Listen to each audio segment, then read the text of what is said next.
Kahilas here and welcome back to the stories. Hari ini balik lagi sama aku yang bakal nemenin kalian ngobrol 10-15 menit ke depan buat guest star cantik. Kali ini aku punya guest star, dia merupakan mahasiswa yang udah 2 kali mengikuti study abroad ke luar negeri ke 2 negara yang berbeda dan merupakan juara harapan 1 Duta Genre Indonesia. Jadi buat kalian yang penasaran buat perjalanan dia kok bisa sih 2 kali study abroad ke 2 negara yang berbeda, kita langsung sambut aja Kak Afi. Yeay, halo Hai semuanya. Kakak. Halo Kak Hila. Halo semuanya, perkenalkan nama saya Afi Pensingagalan, bisa dipanggil Afi, dan saya jurusan teknik sipil dulunya. Saat ini bekerja menjadi kontraktor gitu di Kota Palangkaraya. Kak Afi lagi sibuk apa nih belakangan ini? Kalau kesibukan saat ini aku sudah bekerja, jadi selain bekerja juga menjalankan program-program kerja sebagai duta genre. Oh gitu. Kan Kak Afi berarti baru lulus banget nih ya kemarin. Iya, tahun kemarin sih. Oh, tahun kemarin. Dari Ya, tahun kemarin. 2 itu ya Kak, kan kakak udah 2 kali tuh study abroad. Yang pertama ke Jepang, yang kedua ke Amerika. Fully funded tuh semuanya, nggak ngeluarin sepeser pun. Itu gimana sih Kak caranya biar bisa kayak gitu? Sebenarnya yang paling pertama harus kalian punya itu adalah keinginan. Jadi yang pertama, karena aku pengen banget nih waktu itu ngerasain kuliah di luar negeri. Ya. Jadi ketika aku di semester akhir dan itu udah skripsian, sebenarnya udah harusnya fokus lulus aja gitu ya. Cuma waktu itu aku punya goals, paling nggak ketika jadi mahasiswa itu aku harus punya kesempatan gitu untuk ngerasain kuliah di luar negeri. Dan aku beranikan diri untuk tanya ke dekan aku langsung. Jadi ketika ketemu aku langsung tanya, mohon izin Pak, apakah ada informasi terkait beasiswa kuliah ke luar negeri gitu. Dan ternyata ada, yang pertama ke Jepang di tahun 2022. Dan di situ aku persiapkan, nama programnya adalah Hokkaido University Short Term Exchange Program atau yang disingkat HUSTEP. Jadi program ini tuh ada yang 6 bulan, ada yang 1 tahun gitu. Dan jadi program kuliah ke Jepang ini mereka itu juga nawarin course sebenarnya dari Hokkaido University-nya. Dan kalau ada memang mata kuliah yang bisa dikonversi, itu bisa dikonversi ke mata kuliah di Indonesia. Cuma Tadi kan udah ngomongin yang Jepang Kak. Kalau yang ke Amerika itu, apalagi kan tadi aja pas Jepang udah mau sibuk skripsian. Lah pas yang Waisili itu gimana? kalau waktu Waisili aku daftar itu aku udah lulus ya. Cuman emang udah kerja. Jadi waktu bagi kerjaan sama untuk mengisi application itu juga cukup challenging sih. Dan bahkan aku ngumpul application-nya itu di hari H, bahkan H jam gitu. Jadi untuk program Waisili itu dia terbagi jadi yang Academic Fellowship Program atau AFP sama Professional Fellowship Program. Jadi kalau yang AFP yang aku ikutin itu untuk yang usianya 18-25 tahun. Jadi bebas nih teman-teman yang mungkin udah lulus atau masih kuliah itu boleh banget daftar. Kan kakak udah ke 2 negara yang berbeda, Jepang sama Amerika. Ada gak sih Kak pengalaman seru pas baru banget nyampe ke sana, terus sampai sekarang kakak nggak bisa lupa karena menurut kakak itu kayak lucu banget dan konyol banget gitu. Kuliah ke luar negeri pastinya ada hal-hal baru gitu ya. Waktu aku ke Amerika Serikat itu mungkin ketika berangkatnya kan dari Indonesia itu transit di Jepang, itu pagi itu nyampenya. Dan dari Jepang terus ke Amerika Serikat itu kan sekitar 12 jam gitulah. Jadi ketika kita nyampe di Amerika Serikat itu balik ke pagi lagi, jadi kan, semacam memutari bumi gitu ya. Iya. Jadi yang berangkatnya pagi ketemu pagi lagi, dan bikin beberapa jet lag gitu kali ya. Terus juga mungkin experience-nya di Amerika Serikat itu kan kita pernah ketemu yang homeless gitu ya. Dan juga ketika kita mau ke supermarket, ada beberapa scam gitu lah. Kita udah mau buka pintu dari supermarket, dan ada yang bukain. Nah, ketika kita keluar selesai belanja gitu dari supermarketnya, ternyata malah ditagihin gitu kan untuk biaya buka pintunya. Dimintain bayar. Terus kan mungkin karena kita kelihatan bukan sebagai penduduk di sana ya gitu ya. Jadi ketika kita udah jalan aja gitu, nggak peduli sama apa yang dia tagih, misalnya uang, kita aku sama teman-teman itu cuman jalan aja terus malah diteriakin gitu. Itu juga jadi salah satu experience sih waktu di Amerika Serikat. Nah tapi Kak, kalau dari beasiswa itu apa yang ke Jepang kan kalau di Amerika ya oke lah bahasa Inggris. Kalau di Jepang itu pas di sananya ngobrolnya pakai bahasa apa? Apalagi 6 bulan kan lebih lama dari yang di Amerika. Ketika di Jepang itu selain course mata kuliah itu memang dalam bahasa Inggris ya course mata kuliahnya. Cuman memang ada beberapa course yang menawarkan misalnya bisnis Japanese dan itu memang full bahasa Inggris. Oh. Di awal itu sebelum kita berangkat ke Jepang kita ada semacam tes. Jadi tahu nih ketika nanti sampai di Jepang kita akan ditempatkan di level yang basic, intermediate atau yang advance gitu ya. Jadi karena memang bahasa Jepangku itu biasa aja, jadi aku masuk di kelas yang beginner. Nah tapi dari 2 study abroad yang pernah kakak ikutin nih, boleh nggak di-spill apa aja persyaratan dari program-program yang kakak ikuti? Mulai dari yang program ke Jepang dulu kali ya. Boleh. Jadi karena ini programnya dari Hokkaido University, itu tuh memang mereka kerjasama sama beberapa universitas di Indonesia. Bisa dicek langsung di websitenya, kalau nggak salah itu ada partner university itu siapa-siapa aja gitu ya. Syaratnya itu tentunya ada transkrip nilai, terus kita ada mengisi application form, dan application form itu banyak sih isiannya, mulai dari data diri, terus juga nanti akan ada semacam motivation letter, kenapa kamu pengen kuliah ke Jepang gitu ya. Dan ketika aku daftar itu tidak ada memerlukan IELTS. Nah, kalau sekarang mungkin sudah diberlakukan nih untuk IELTS atau TOEFL-nya. Kalau yang program USTEP itu tadi ya. Terus kalau yang YSEAL-nya gimana tuh Kak? Nah, kalau yang untuk YSEAL, jadi ketika aku daftar itu memang YSEAL ini buka program itu 2 kali setahun ya. Ada yang spring, ada yang fall. Dan kalau sekarang ini udah berbeda.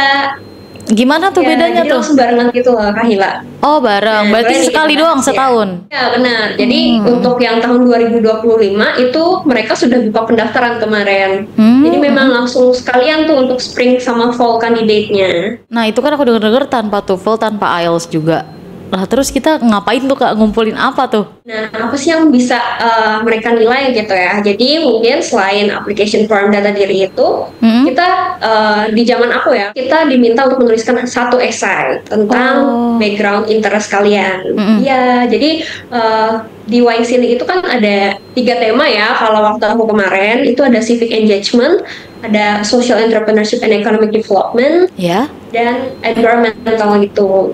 Cuman kalau yang sekarang yang untuk 2025 mereka itu nambah 1 tema lagi, yaitu society and governance. Dan untuk yang sekarang itu sudah ada 3 esai. Cuman mungkin kalau aku lihat lebih di-elaborate aja kali ya. Nanti akan ada interview yang full bahasa Inggris. Wah. Kan tadi ngomongin tentang jurusannya yang ada di sana. Waktu itu kakak ngambilnya apa tuh? Terus ada nggak hubungan sama jurusan kakak di universitas kakak yang ada di Indonesia? Jadi aku ngambil program itu temanya yang social entrepreneurship and economic development. Jadi memang masing-masing ini kan ada host university-nya ya untuk masing-masing tema, dan aku dapat host university itu di University of Connecticut atau UConn. Jadi di sana itu kita belajar banyak banget sih. Aku juga nggak nyangka gitu ya.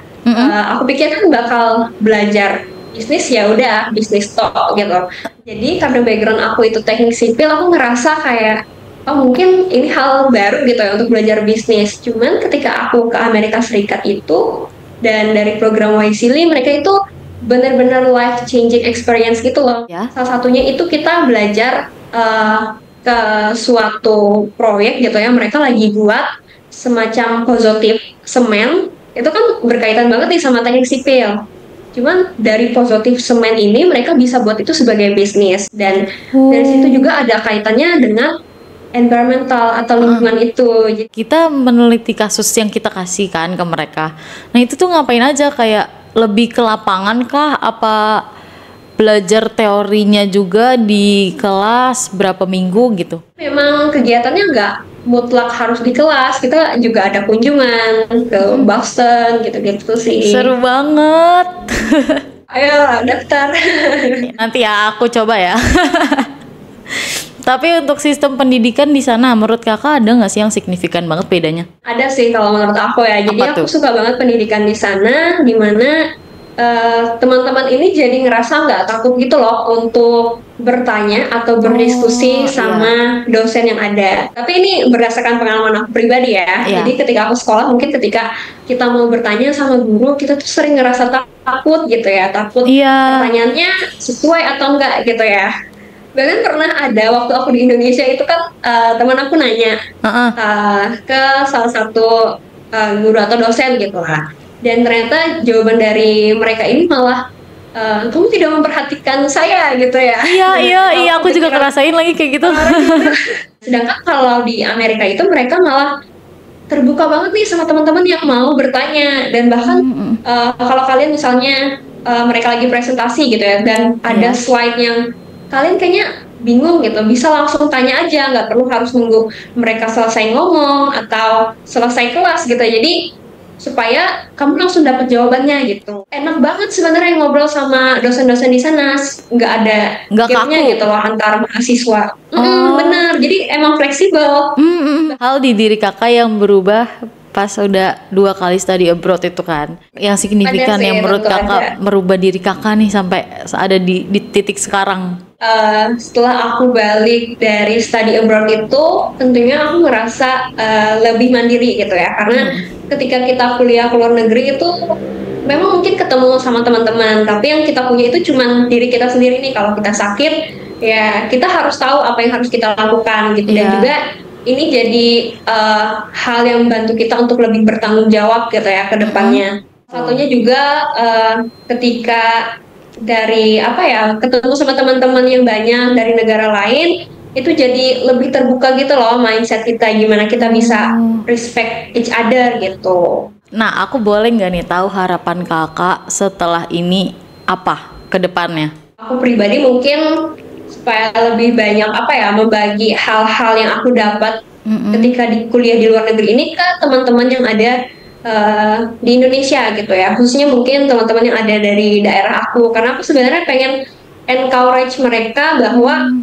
orang yang ada dari Kalimantan Tengah gitu ya khususnya, Iya. kita tuh bisa loh punya kesempatan untuk kuliah ke luar negeri gitu. Jadi aku mau mereka tuh punya apa Keberanian. ya, mimpi yang besar. Oh, Iya, iya, punya iya. keberanian untuk mimpi yang besar. Nah, kalau buat teman-teman di luar sana, kakak ada nggak saran atau tips gimana biar bisa ikut study abroad juga? Selain niat ya dan keinginan dari diri kamu, tentunya kalian harus punya keinginan untuk cari info nih sebanyak-banyaknya. Bisa juga nih teman-teman belajar misalnya bahasa asing, entah itu bahasa Inggris atau bahasa Jepang gitu ya. Jadi itu juga mungkin bisa jadi salah satu dasar kalian ketika kalian mau kuliah ke luar negeri. Jangan takut untuk Iya, coba, benar, jangan takut dulu. jangan males research. Kalau emang pengen tuh pasti ada aja jalannya. Benar. Jadi aku sharing juga ya, waktu aku SMA Boleh, tuh aku boleh. sebenarnya udah mau daftar